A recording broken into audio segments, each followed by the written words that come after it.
Hello everyone, welcome to my channel. This is Meenu Thakur. So let's start with the MCQs of the day. Question number 1 से अगर हम बात करें तो world wild life day के बारे में है. रिसेंटली ऑब्जर्व यानी सेलिब्रेट हुआ है. So options are 2 of March, 3 March, 25 of March, 28 of March. See ऐसा नहीं है कि अभी हो चुका है, मे बी होने वाला है. ठीक है, करेक्ट करती हूँ पहले मैं अपने आप को. तो करेक्ट आंसर क्या है? 3 ऑफ मार्च. हिंट पहले ही जा चुकी थी. तो वर्ल्ड लाइफ से रिलेटेड कुछ क्वेश्चंस हैं, तब हम थोड़ा सा इसके बारे में समझेंगे कि ये वर्ल्ड लाइफ डे आखिर मनता क्यों है, क्यों ऑब्जर्व होता है, क्या पर्पस है और इसकी जो मेन बॉडी है, जो ऑर्गेनाइजेशन है जो इसको ऑर्गेनाइज करता है वो कौन सा है. सो थोड़ा सा और क्वेश्चंस इससे मिलते जुलते थोड़ा सा देखते हैं. Which one of the following poses no risk to wild life? ऐसे कौन से फैक्टर्स हैं जो रिस्क नहीं है वाइल्ड लाइफ के बारे में? वाइल्ड लाइफ सबको पता है, ठीक है. Option A habitat destruction, option B poaching and wild life trade, option C climate change, option D reforestation. So the correct answer, आपको क्या फैक्टर चूज करना है? आपको वो ऑप्शन बताना है जो वाइल्ड लाइफ के लिए रिस्क नहीं है. तो करेक्ट आंसर इज रिफॉरेस्टेशन. जो जंगल पेड़ पौधे काट दिए गए हैं उन्हें दोबारा से लगाना, सो डैट ऑक्सीजन लेवल ज़्यादा बढ़े और वाइल्ड लाइफ और भी प्रोटेक्टेड रहे. ठीक है. What will be the 2024 world wild life day theme? जब भी कोई डे मनाया जाता है मैक्सिमम टाइम इट हैपन्स कि उसकी कोई ना कोई थीम रखी जाती है. ठीक है. तो इस साल जो 2024 में world wild life day 3 of March को मनाया है, उसकी थीम क्या थी? आज 4 तारीख है यानी ये कल ही मनाया है. Option A connecting people and planet, exploring digital innovation in wild life conservation, option B forest and livelihoods sustaining people and planet, option C recovering key species for ecosystem restoration, option D partnerships for wild life conservation. So the correct answer is, सोचो, world wild life day खाली पढ़ लिया 3 मार्च, ऐसा नहीं है बच्चों. उसके साथ साथ पूरी इंफॉर्मेशन लेना, क्वेश्चन कहीं से भी बन सकता है. So the correct answer yes, option A connecting people and planet, exploring digital innovation in wild life conservation. कुछ टेक्नोलॉजीज का यूज होगा सो डैट डेटा मेंटेन हो सके related to the wild life conservation. अब समझते हैं, थोड़ा सा इसके बारे में जानते हैं. अभी रिसेंटली क्या था, ओखला बर्ड सेंचुरी में world wild life day celebrate किया गया, फोकसिंग ऑन मिशन लाइफ. अब इस पूरी एक लाइन में you have to understand the 3 key terms. World wild life day जो कि 2024 की हमने थीम देख ली, ये कब मनाया जाता है? हर साल मनाया जाता है, 3 मार्च से मनाया जाता है. जितने आपके यूनाइटेड नेशंस हैं उनकी तरफ से ये स्टार्ट किया था. ठीक है. और इसका पर्पस क्या था? To celebrate and raise awareness of the world's wild fauna and flora. Fauna मतलब एनिमल्स, फ्लोरा मतलब जितने भी प्लांट्स हैं. ओखला बर्ड सेंचुरी कहाँ पे है? ये नोएडा में स्थित है. ठीक है. इसमें कहा जाता है more than 180 species of plants recorded है. ये सेंचुरी कब नोटिफिकेशन में आई है? 1990 में आई है. So this is all about the Okhla bird sanctuary facts. Now let's move towards mission life. Life क्या है? लाइफ की फुल फॉर्म भी आपको पता होनी चाहिए, that is life style for environment. The idea, ये आइडिया किसने दिया था? ये दिया था इंडिया के प्राइम मिनिस्टर मोदी जी ने दिया था. कब दिया था? During the 26th United Nations climate change conference at the of the parties. ये यूपीएससी टाइप के भी इसमें देखो स्टेटमेंट आपको देखने को मिलेगी. जो COP26 है जो ग्लासगो में हुआ था 2021 में, 26वां हुआ था, वहाँ पे ये आइडिया प्रपोज किया था किन्होंने? इंडिया के प्राइम मिनिस्टर नरेंद्र मोदी जी ने किया था. मिशन लाइफ, उसका पर्पस क्या था? उसका पर्पस था कि भाई क्लाइमेट चेंज जिसमें आपका वाइल्ड लाइफ को ये जो हमारा लाइफस्टाइल है, क्यों उसको मेंटेन करना है? क्योंकि क्लाइमेट चेंज की प्रॉब्लम बढ़ती जा रही है, CO2 लेवल बढ़ता जा रहा है. तो इंडिया चाहता है to help the world in its fight against climate change lifestyle को इस तरीके से करना है जो इन्वायरमेंट फ्रेंडली हो। इसी के उपलक्ष्य में कहीं ना कहीं टारगेट सेट किए जा रहे हैं, जैसे कि इलेक्ट्रिकल व्हीकल प्रमोशन, ये भी एक उसी का पार्ट है। And lead to sustainable way of life to achieve the sustainable development goals set by the United Nation. ठीक है, अब जहां पे बात हुई है सस्टेनेबल डेवलपमेंट गोल्स की, तो एक बार उसको भी अच्छे से पढ़ लेना। Next question, where will a new regional office of the Central board of film Certification be established. सभी देखने जाते हैं मूवीज, आ जाता है ना बीच में ये मूवी का विरोध कर दिया सेंसर बोर्ड ने, उसको पाबंदी लगा दी, ये सीन काट दी गए, इस पे ये विवाद हो गया, वो विवाद हो गया, तो जो सेंसर बोर्ड है that is your central board of film certification. अभी इसका रीजनल नया ऑफिस इस्टेब्लिश किया गया है, कहाँ पे किया गया है वही हमें देखना है, Shimla, Chandigarh, Srinagar, Jaipur. So correct answer is Chandigarh.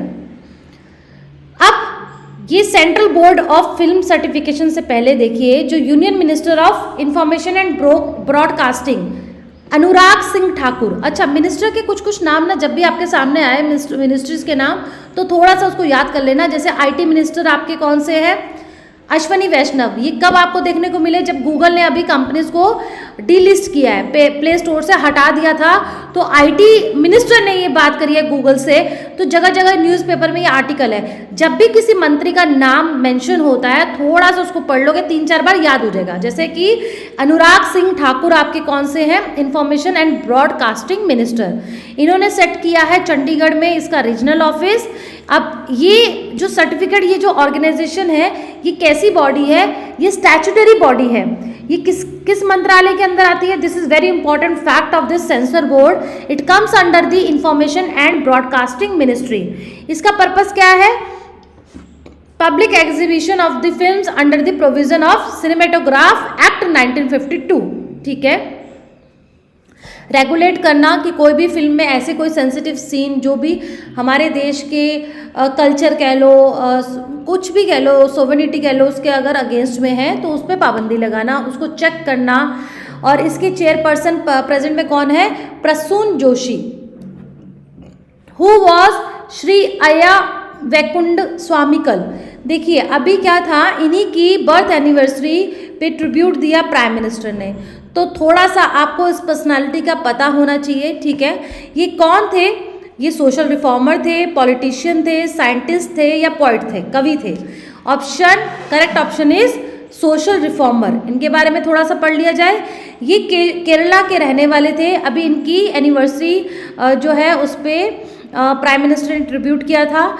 इसमें ये एक ऐसे रिफॉर्मर थे जो समाज में काफ़ी चेंजेस लाए थे for the betterment of the people life. His teaching left a profound social impact on the southern region of India. Kerala के सोशल रिफॉर्मर थे, बट और भी रीजन, साउथ के रीजन में ये काफ़ी पॉपुलर हुए थे। Hindu community of south Travancore saw significant modern advancement due to this personality in Shri Vaikunta Swamikal. इनकी वजह से काफ़ी मॉडर्न एडवांसमेंट देखने को मिलता है साउथ ट्रेवंकोर की हिंदू कम्युनिटी में। This influential thinker and social reformer lived during the 19th century. ठीक है, Who laid the foundation stone of the first railway station of Sikkim state. Sikkim में पहली रेलवे स्टेशन का फाउंडेशन नींव रखी गई है, किसने रखी है? Option A Narendra Modi ji, option B Shri Jaishankar, option C Anil Kumar Lahoti, option D Ajay Prasad Sinha. So the correct answer is prime minister of India Narendra Modi. ठीक है, इन्होंने पहली सिक्किम की पहला जो रेलवे स्टेशन है एट रांगपो, ये इंपॉर्टेंट फैक्ट है, a move that is expected to enhance India's defence preparedness at the Sikkim China border as the link will connect with the strategic Nathula pass. ये बहुत इंपॉर्टेंट दो पॉइंट है, रांगपो और नाथुला पास। ठीक है, यहाँ से आपका पूरा ट्रेड होता है चाइना के साथ, इसीलिए ये एक ट्रांसपोर्टेशन का मोड बन पाएगा सो डैट कि उस पर नज़र रखी जा सके। Nava Sheva port is also known as Kolkata port, Chennai port, Jawaharlal Nehru port या फिर दीनदयाल पोर्ट। तो नहवा शैवा पोर्ट, ये आखिर न्यूज़ में क्यों था, उसी पे मैंने ये क्वेश्चन बनाया। तो ये बेसिकली इसे जवाहरलाल नेहरू पोर्ट भी कहा जाता है, जो मुंबई में स्थित है। बेसिकली अभी क्या हुआ था, जनवरी के स्टार्टिंग में एक वेसल, एक शिप आती है, कंसाइनमेंट शिप आती है, चाइना से जा रही है कहाँ, पाकिस्तान। तो ये शक की निगाह पे उसको सीज किया गया, क्योंकि उसमें कुछ ऐसे मटेरियल है जो कि न्यूक्लियर में यूज़ होने वाले हैं, ठीक है। और आपको पता ही है पाकिस्तान का इंडिया का क्या रिलेशन है। तो Karachi bound dual use consignment was intercepted और जनवरी, शक था जनवरी के स्टार्टिंग में 22, देखिए यहाँ पे लिखा भी 9 जनवरी को शिफ्ट होता है, ठीक है। 22 जनवरी को ये सीज कर लिया जाता है, which is use in the nuclear weapon program. ये वो मशीन्स हैं जो चाइना से कहाँ ट्रांसपोर्ट हो रही है, कराची। और इसमें क्या है भैया, इसमें वो सामान है जो कि न्यूक्लियर वेपन प्रोग्राम में, वेपन्स में यूज़ होता है। यहाँ पे देखिए ये है आपका पोर्ट और ये कराची, ठीक है। मैरीटाइम एक्सरसाइज समुद्र लक्ष्मण, अभी ये समुद्र लक्ष्मण जो है मैरीटाइम एक्सरसाइज हुई है विशाखापट्टनम में, ये खत्म हुई है 28 फरवरी से 2 मार्च तक चली थी। इंडिया और किस दूसरी कंट्री के बीच में, option A Malaysia, option B Singapore, option C Indonesia, option D Japan. So the correct answer is Malaysia. Malaysia और इंडिया के बीच में ये मैरीटाइम एक्सरसाइज हुई है, ठीक है। ये फैक्ट है, बहुत इंपॉर्टेंट है, ये पूछा जा सकता है, याद रखना। Next question, India has been ranked among 166 countries for its performance in 2023 towards achieving United Nations mandated sustainable goals, development goals। जगह जगह ये बात हो रही है सस्टेनेबल डेवलपमेंट गोल्स की, उसका साइट पे जाना और ये पढ़ लेना, ठीक है, क्योंकि हो सकता है क्वेश्चन वहाँ से भी पूछ लिया जाए। 17-18 गोल सेट हुए थे। पहला गोल था पॉवर्टी, जीरो हंगर, ये सारे गोल्स हैं इसके अंदर। अब इसमें इंडिया का रैंक क्या आया है 166 कंट्री में से, 112, 124, 132 and D 99। So the correct answer is 112। कहा जाता है कि भारत ने इम्प्रूव किया है, पहले रैंक था कितना 100, ये 100 यहाँ पे 22 था, यहाँ पे लिखा नहीं है मैंने, 122 रैंक था, हाँ यहाँ पे है, यहाँ पे ये 121 रैंक था 2022 में, अभी 112 तक पहुंचा है। लेकिन थोड़ी सी जो अनफेवरेबल बात कह लो, या एक ऐसी बात जो हमारे साउथ, ये जो एशिया रीजन में देखें, साउथ एशिया में तो सबसे बेस्ट रहा है हमारा भूटान रहा, मालदीव्स भी रहा, श्रीलंका, नेपाल, बांग्लादेश हमसे बेटर पोजीशन में है। पाकिस्तान और अफगानिस्तान तो 128 और 158 पोजीशन पे हैं, बट इंडिया से फार बेटर परफॉर्म किया है to attain the sustainable goals these countries, Bangladesh, Maldives, Sri Lanka, Nepal and Bhutan. India behind है काफ़ी साउथ एशियन कंट्रीज से, उनकी परफॉर्मेंस से to achieve this goals with a score of, ये स्कोर है भारत का, India marked a small improvement over the previous years 60.3%, ठीक है। तो ये याद रखना है। ये इस बार जो रैंक डिसाइड हुआ है वो state of India's environment 2024 report के अनुसार डिसाइड हुआ है, which is published by the think tank centre for science and environment, जो कि डाटा ने कहाँ से लिया था, आपकी UN backed sustainable development report से, ठीक है जी। चलिए अब यहाँ तक हो गया।